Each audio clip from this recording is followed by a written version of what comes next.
Então fala rapaziada, sejam bem-vindos aqui para mais um vídeo, terminando o nosso tema de tempos.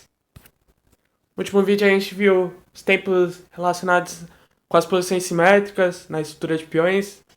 Hoje a gente vai dar um foco mais nas posições mais assimétricas, com desequilíbrio. Então só trouxe aqui uma pequena revisão do que a gente viu nos últimos vídeos, né?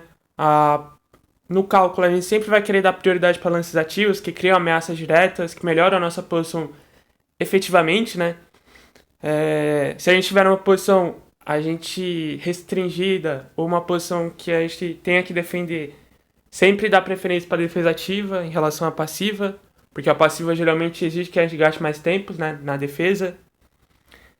E aí nas posições simétricas, né? A questão dos tempos é uma ferramenta para você tentar um desequilíbrio e tentar vencer a partida, né? Como a gente viu na partida do Rubinstein. Hoje a gente vai dar um foco aqui nas posições não simétricas ou assimétricas, né? Então, essas posições ainda, a gente sempre vai dar prioridade para esse critério da colocação e segurança dos reis. Porque ainda assim vai ser muito importante, porque se o rei estiver exposto, né, nosso adversário ou o nosso rei estiver exposto, isso pode ser um tema para decidir o resultado da partida, né? Além disso, a gente também vai querer analisar a estrutura de peões. A estrutura de peões ela sempre vai indicar algumas das características do que a posição está pedindo para o jogador, né? E isso é uma qualidade que grandes jogadores têm. Eles sempre dão muito valor para a sua estrutura de peões e de como ela se relaciona com as peças. Então a gente vai olhar isso em uma partida do Wilhelm Steinitz contra o Kurt von Bardeleben em 1895. Essa partida aqui é um clássico. O Steinitz foi um dos primeiros campeões mundiais de xadrez. Ele era um pioneiro na questão assim de estratégia. Então aqui o Steinitz está de brancas. Ele já começa. A gente está nessa posição, né? E ele já começa aqui com um lance instrutivo, que é o lance bispo G5, né? Atacando a dama. E isso aqui ele vai usar do cálculo de variantes para conseguir ganhar uma vantagem posicional. Então ele joga bispo G5, ganhando tempo na dama. Aqui as pretas têm que decidir como defender, né?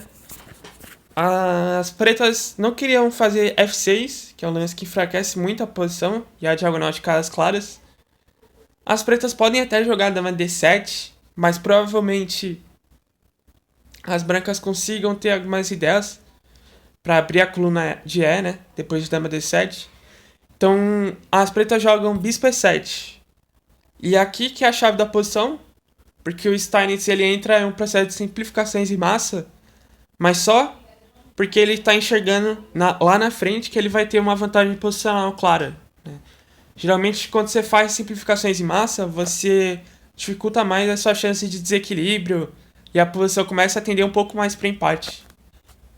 Mas ele só vai entrar nesse processo de simplificações em massa justamente porque ele vai conseguir deixar o rei das pretas no centro do tabuleiro, de maneira forçada. Então ele troca tudo em D5, troca em E7, e agora que é a chave da posição, porque depois da última troca ele tem esse lance que é muito chato, que é torre 1. Esse lance aqui ele impede que o rei das pretas roque grande ou roque curto, porque senão o cavalo de E7 cairia, né? E agora o rei das pretas fica preso no centro, e as pretas começam a ficar numa posição muito restringida e muito passiva, né? As pretas aqui vão acabar tendo que entrar em uma defesa passiva, tendo que assumir riscos e concedendo vantagens posicionais, né? Justamente o Steinitz está à frente, assim, em desenvolvimento, em tempos, né? Por mais que ele tenha o peão dama isolado, ele tem muitas vantagens em troca. Geralmente, quando você assume riscos, assume desequilíbrios, você sempre vai querer buscar vantagens em troca, né? Então aqui a gente cai nessa posição, né? Em poucos lances.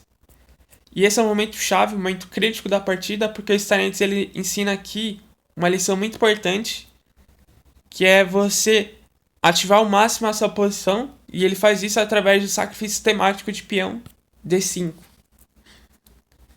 com a ideia depois de C toma D5, ele tem cavalo D4, exercendo bloqueio em D4 e colocando o cavalo nesse posto centralizado. E agora as peças brancas estão muito ativas. As brancas têm ideias como dama H5, torre C3, subir na torre. E o ataque das brancas é muito forte. Tanto que o Steinitz acaba conseguindo vencer essa partida, né?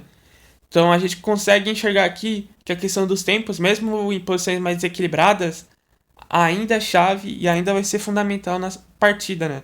Tanto para você ter uma vantagem de desenvolvimento, e aí, consequentemente, você consegue ter mais facilidade de ativar suas peças. Então, os tempos sempre vão ser um fator muito importante nas posições de xadrez. E é isso. Espero que vocês tenham gostado desse tema dos tempos. Muito obrigado pela atenção e até a próxima. Valeu, falou!